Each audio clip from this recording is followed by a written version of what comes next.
Welcome to Beat Diabetes, and we're going to continue with our books and quotes series for a little bit over the next several weeks. And today we're going to feature moi. I'm going to be quoting from myself and a book that I wrote called 60 Ways to Lower Your Blood Sugar. 60 Ways to Lower Your Blood Sugar.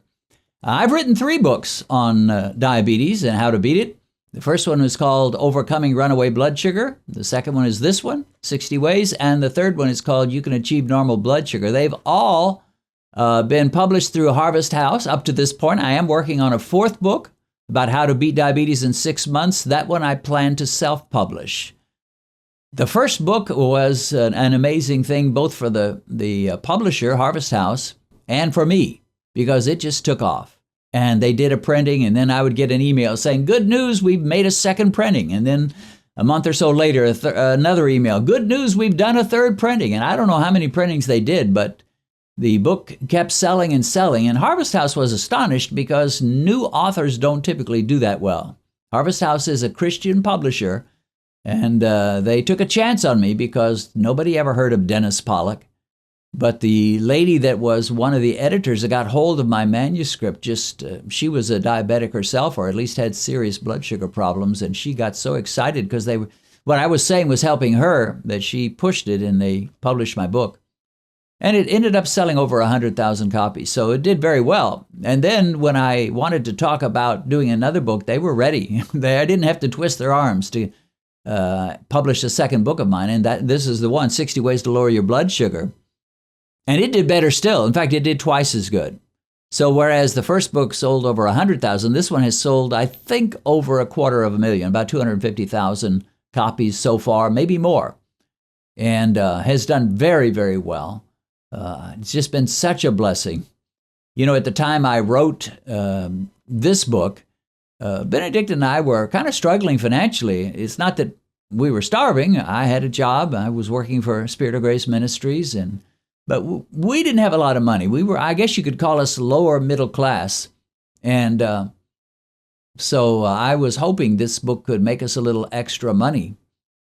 We were in some debt, and we lived in a small apartment, little 2-bedroom apartment. I don't remember the square feet, but probably maybe 900 square feet or 1,000. And life wasn't exactly easy financially. And I'll never forget, when you publish a book for Harvest House, they send you royalties every 6 months. So you get 2 checks per year. And the first check is usually never very much because it's just winding up and just getting started. But after I think about the second or third check, suddenly it came in. And I'll never forget going to the mailbox and seeing the check for Harvest House, which in those days, I really looked for them because they could make or break us. And so I was hoping to get a pretty good-sized check.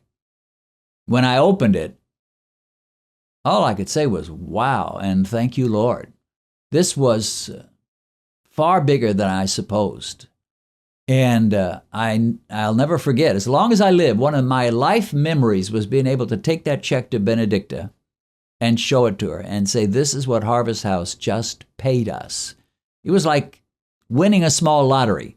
No, I didn't become a millionaire. I became a thousandaire, I guess you could say. But it wasn't bad, and it did us very well for a while. So let's get started looking at some of the things that I have to say. I'm just going to share a couple of the opening comments. I mentioned at the very beginning of the book that diabetes is on the rise in America. Well, looking back, I should have said on the rise worldwide, because it is worldwide. It's not just America. It's in Asia, Japan, China. It's in Africa. You name an African nation, diabetes is rising. And all over, among the Spanish-speaking world, South America, Central America, Mexico, diabetes is on the rise. And it's been on the rise ever since America, I think, is partly to blame. We came up with this terrible food pyramid that told you ought to eat carbs, carbs, and more carbs. A carb here, a carb there, here a carb, there a carb, everywhere a carb. And we essentially destroyed the health of the world. Carbs and sugars, it's like the attitude was in those days, if you can just cut the fat, the carbs don't bother you. In fact, you ought to eat lots of carbs and then eat more carbs still and eat plenty of sugar because sugar is not a problem. It'll be heart healthy as long as you can keep the fat down. And we destroyed America. We destroyed essentially the health of the world. Diabetes went on the increase. High blood pressure went on the increase. Obesity went on the increase. Metabolic problems of all kinds increased like crazy when we told people carbs and sugars get a free pass as long as you cut the fat. And so anyway, diabetes is on the rise. But I mentioned there's hope in that. Now you say, how can that be a hopeful situation? Diabetes is on the rise. Don't you have pity on the people that get it? Well, yeah, I do. But the hope is this. The fact that it's not static. The fact that diabetes doesn't stay the same from generation to generation means there has to be something we can do about it. Let's take, for example, red hair. The people born with red hair, that percentage doesn't change much. If you could go back 300 years, I would say you'd have almost the same percentage of red-haired little babies as you do today. Same with blue eyes. Same with being left-handed versus right-handed. A lot of these things, they stay the same. It wouldn't matter if you went back 1,000 years. It'd stay the same. Diabetes is not that way. Go back 300 years, you're going to have a hard time finding a diabetic. There were some, of course, but not many.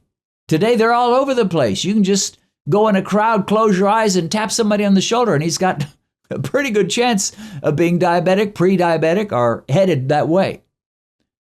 But what that means is there must be something we're doing and have been doing lately meaning the last 50 or 60 years, that we didn't do before, that's causing all these problems. That's good news, because all we have to do is identify that variable or variables, and we can fix it. So what are we doing differently? Well, let's think about it. Let's just go back to George Washington, for example, America's first president, which that would have been around 1770s. Do you ever see a painting of George Washington with a bag of chips in his hand? Nope.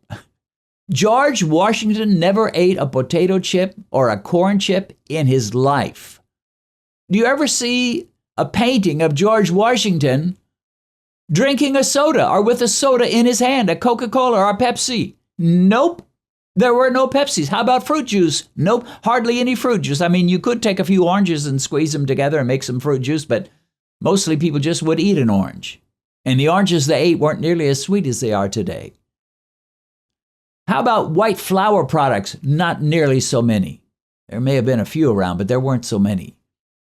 So you look at what's going on today versus what happened, and you say, all right, diabetes is on the rise, and chips and processed food has been on the rise, and white flour has been on the rise, and sugary products, we eat far more sugar than ever in the history of humankind. Never has there been a time when people ate sugar like they do today. And now suddenly diabetes is rising, and high blood pressure is rising, and obesity is rising, and all these problems. Do you think there might be a connection? Well, duh. I think so.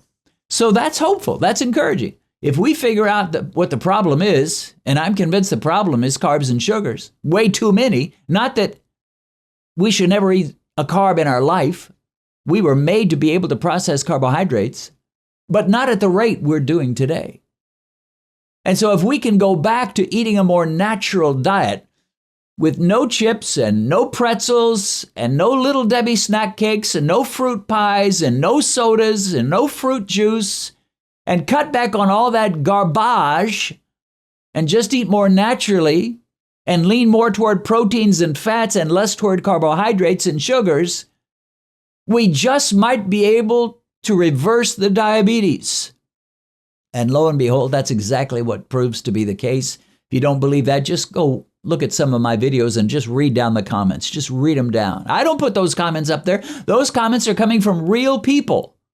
And they're saying, I used to be at 10, 12, 14 A1C, and now I'm at 5.5 or 5.2 or 5.8 or 6.2.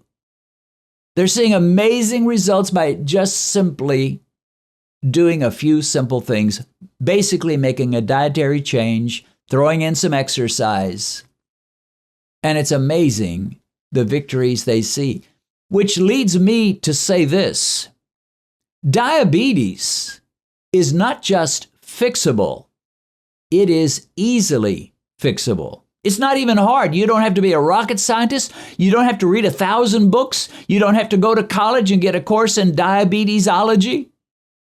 If you just make some basic changes, and if you don't know what those are, just watch some of my videos or some of the other guys that say things like I do, and you'll know it in a short time. And it's easily fixable. If you've got the motivation and you've got a little bit of information, a little bit of knowledge, boom, you're on your way to beating diabetes. It'll take some longer than others, but there's no reason you shouldn't be able to beat it. If you're a type 2, now if you're a type 1, you'll still have to take insulin, but you won't have to take as much insulin when you go to a low-carb diet. And that's good news for the type 1. But it's fixable. It's easily fixable for most people. And if you say, well, I've done very low carb for a year, and I'm still way up there, then something's wrong, and you need to talk to your doctor, say, give me some tests, let's find out what's going on with me. And it may be that your pancreas is about blown out, and that may be a problem. All right, well, let's go to another quote from this book, 60 Ways to Lower Your Blood Sugar. I mentioned something about myself, which is true about me and about my YouTube channel and the videos that I make, as well as the books that I write. This is not a complex book. If you're looking for theories and large words and scientific terms, you won't find much here. But if you're struggling and failing to keep your blood sugar under control, you will find some simple steps you can take to turn the thermostat down that controls the raging fire of your runaway blood sugar. Now, I'm not against complicated guys. I like to listen to some of the researchers and what they found, and people that use big words. If I can follow along, that's good. But this channel is basically the layman's channel to give you some motivation and encouragement. And no, I'm not complicated. And I don't know all the latest research, although I watch videos about some of it and I learn some things. But this YouTube channel and the books that I write are basically simple. It kind of reminds me of the pastor that said, when I first got married, my wife knew nothing about cooking. She said, you need to get me some kind of a cookbook so I can learn how to cook for you. So the husband says, well, what kind of a cookbook do you want? Is this going to be something super complicated or just medium, or what do you want? She said, I want it so simple. The first words when they tell you how to cook any meal are, turn and face the stove. So, in other words, very, very basic. That's Beat Diabetes. That's our YouTube channel. That's the books that I write. Turn and face the stove. Here's what you do. Point A, point B, point C. At least here's what I did, and it'll probably work for you. And lo and behold, it does work for so many. Sometimes I think we have been deceived with the idea that we're all unique, we're all different, therefore no one approach fits everybody. Well, there is some truth to that, but on the other hand, a high-carb diet is going to be nearly impossible to be able to help you control your diabetes and your glucose levels. It's just almost impossible.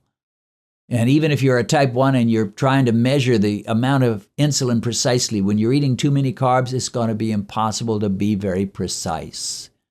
So there are some basic, simple truths in this book, in the diabetes videos that I make, that everybody really needs to hear and to some extent employ. There are some differences with us all, of course, but there are so many similarities. And ultimately, it comes down to this. The three types of foods we eat relate to carbohydrate, protein, and fat. Carbohydrates raise blood sugar tremendously. And obviously, if you're trying to control and corral your blood sugar, then carbs is not going to be your first choice. Protein raises it slightly. In fact, it's so slightly that for most type 2s, you'll hardly notice a rise at all. If you're a type 1, you'll notice it. Or if you're a type 2 that's in really bad shape, you'll notice it. But for most type 2s, they won't hardly notice the rise from protein.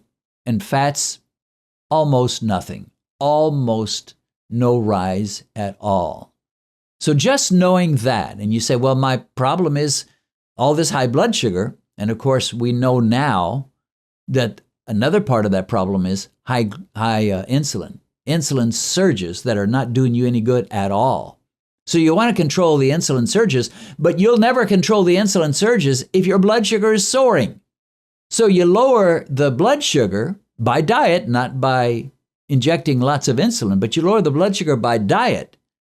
And the high insulin levels meekly and sheepishly come down on their own. And you'll have far less insulin going on, less high blood sugar, less insulin, a happier, healthier life. Probably most of you know my wife Benedicta, but few of you know the amazing paths God has led her to bring her to where she is today. Benedicta was orphaned at an early age and lived with an elderly stepmother growing to adolescence. They were so poor, Benedicta had to drop out of school and sell food door to door for them to survive. As a teen, Benedicta got a job as a housemaid, which developed into a nightmare. She was required to cook, clean, wash, take care of the children, and she had to get up at 4 a.m. every day just to get her work started. Worse than that, she was frequently beaten. At around 20, she moved to the huge city of Lagos, where she started her own little business. Sometimes she prospered, but at other times she nearly starved and went days at a time without eating. At one point, she became so sick she passed out in her room and nearly died. She found herself outside of her body, and she was able to see the splendors of heaven until she was sent back with a command to share her story. One day, however, her life changed when an American evangelist came to her community to preach. And of course, that was me. The rest, as they say, is history. Benedicta has shared her life story in a recently published autobiography, and you can get it on Amazon as either an ebook or a paperback. A link to this book on Amazon is in the description.